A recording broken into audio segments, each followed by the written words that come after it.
Hi guys, today we're going to talk about stuttering, but most importantly we're going to talk about stuttering for children between the ages of 3 to 5. And I'm here today to give you some tips on how to minimize the stuttering, which we call developmental stuttering at that age. From 3 to 5 we consider stuttering to not really be an issue that's going to stick permanently, but it's something that could be often developmental. So I want to go back to basics and explain to you a little bit of all the factors that take place when people start to stutter. So language skills have to do obviously with genetics, and they always have to do with environment, and they also have to do with your emotional state. So these three factors play a very important role when it comes to stuttering.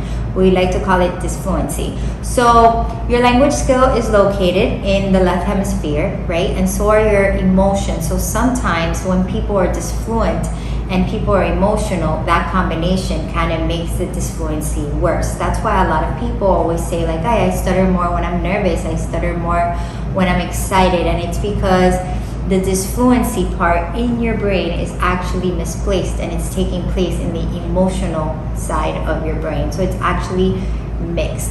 But we're not going to talk about all those details today. Today, I simply want to talk to you about children who stutter from the age between 3 and 5. So why do we start at 3? I have a lot of people that tell me all the time, like, oh, my son is 2 and he stutters. Well, it's pretty difficult to stutter at 2 if you're only just beginning to put two words together. If you're just beginning to acquire language, you're just starting to actually communicate in phrases.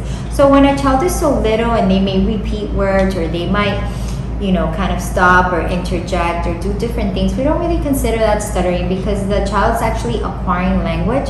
And in this phase, there shouldn't be any disfluency. And if there is, it wouldn't be attributed to stuttering because they're just way too small.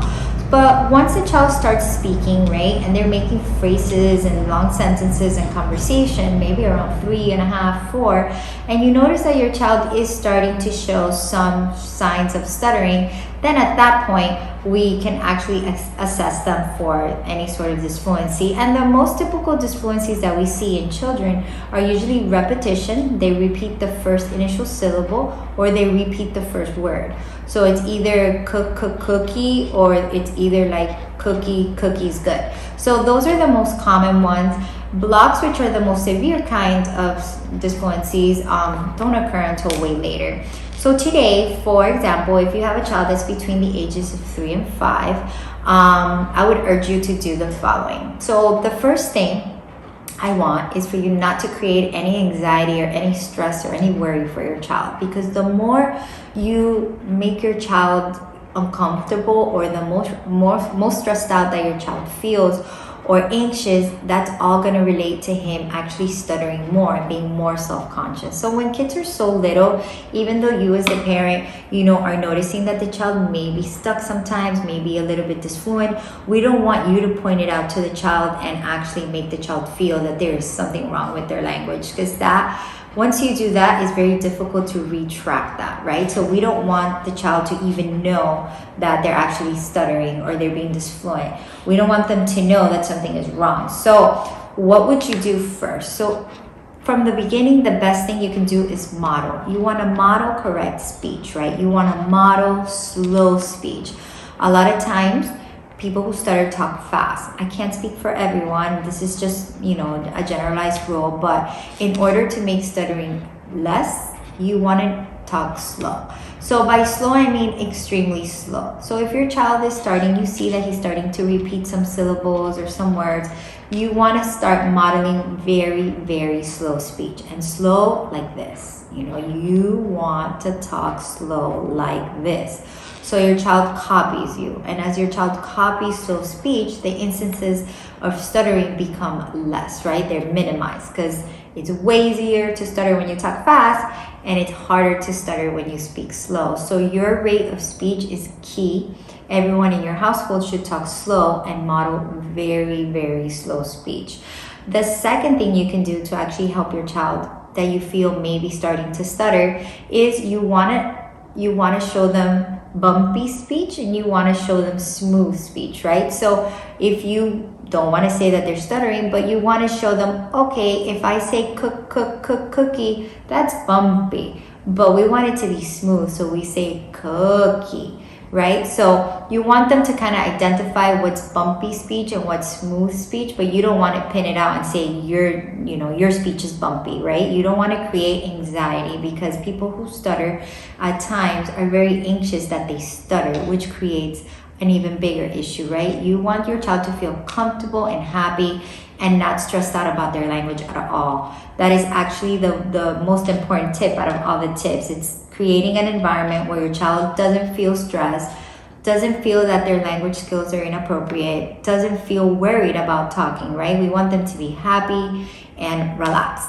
So once you model slow speech, you're gonna also teach them about bumpy and smooth speech.